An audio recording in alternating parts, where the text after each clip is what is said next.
Hello, my name is Joe, and welcome to another edition of Joe's Super Fantabulous PC Gaming Channel, where today I'm looking at how to download Zorin OS and set up your own bootable thumb drive.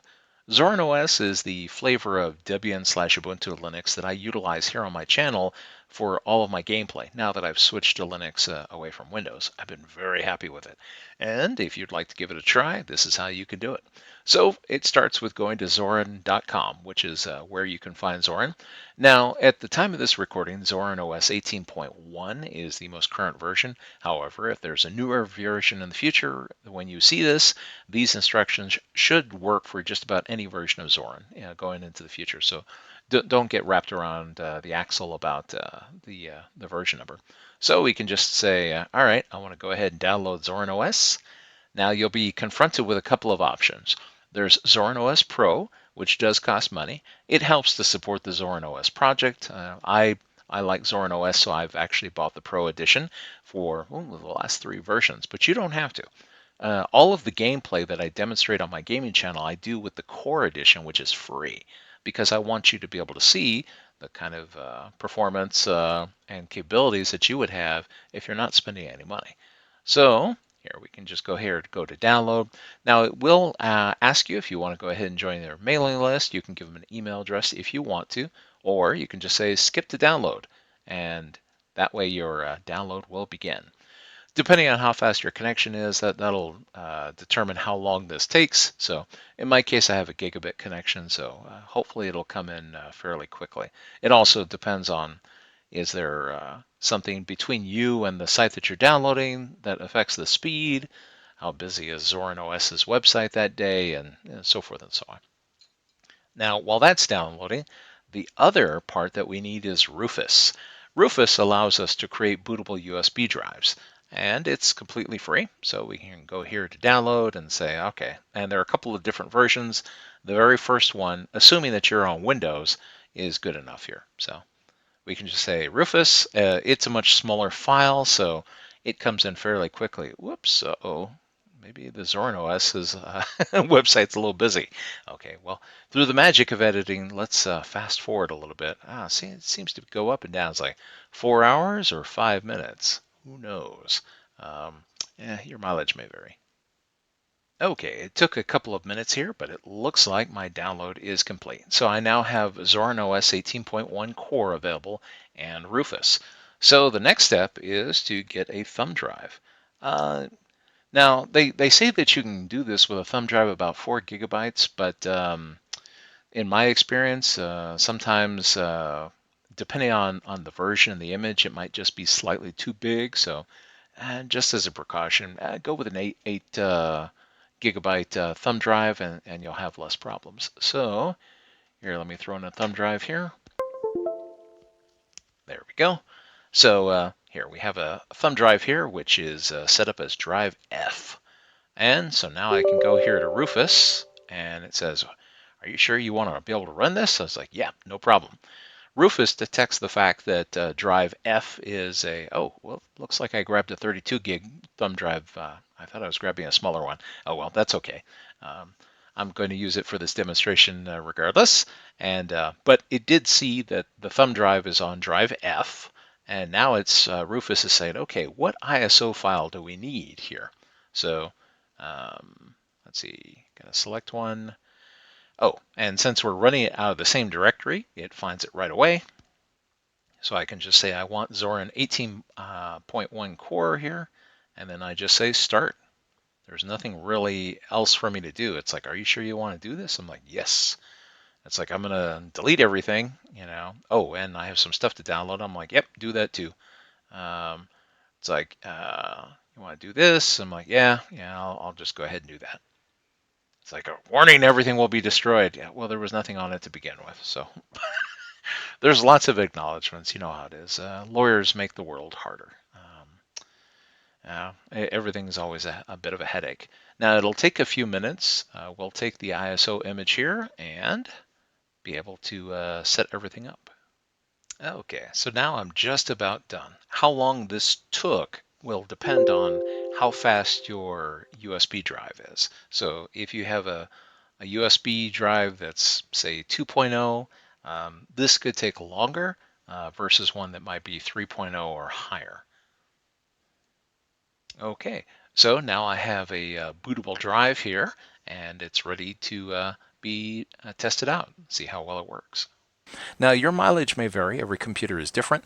However, in the case of this computer, when I hit F7, that allows me to access the boot menu so that I can override the boot sequence and say, you know what, I want to boot from a USB drive.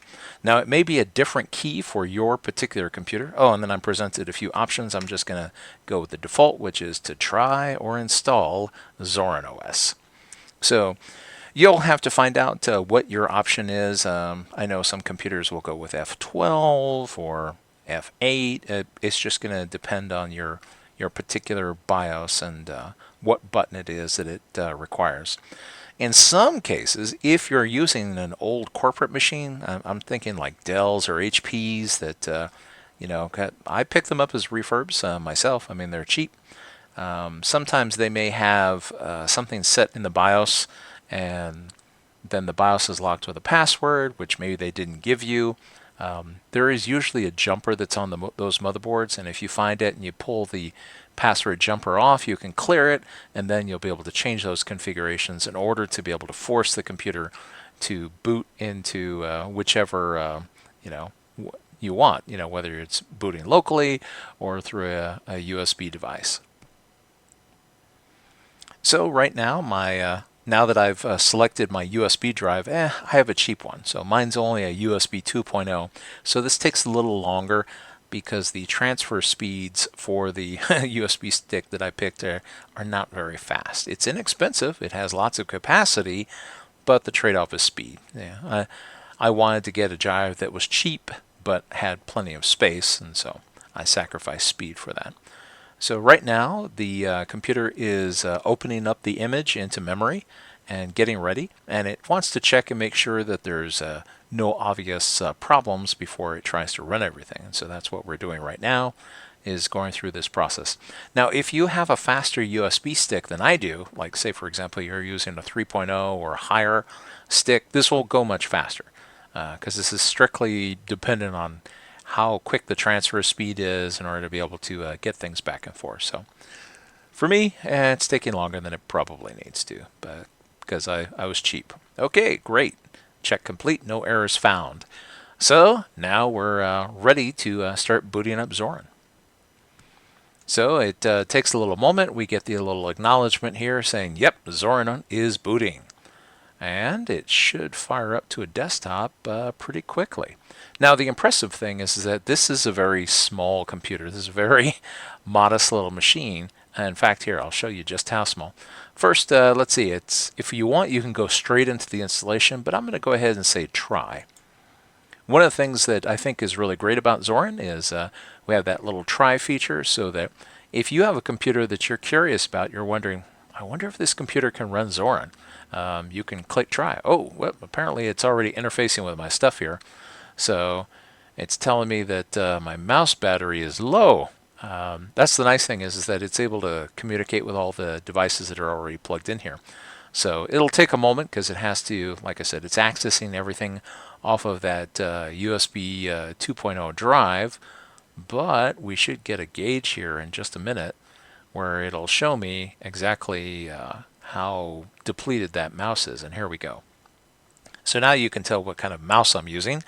A Logitech G305 Lightspeed wireless, and it's about time to change the battery because it uses a single AA battery in order to run, but I'm going to run this thing until it goes all the way down the bottom. Let's see. Oh, and of course the Wi-Fi networking, everything is up.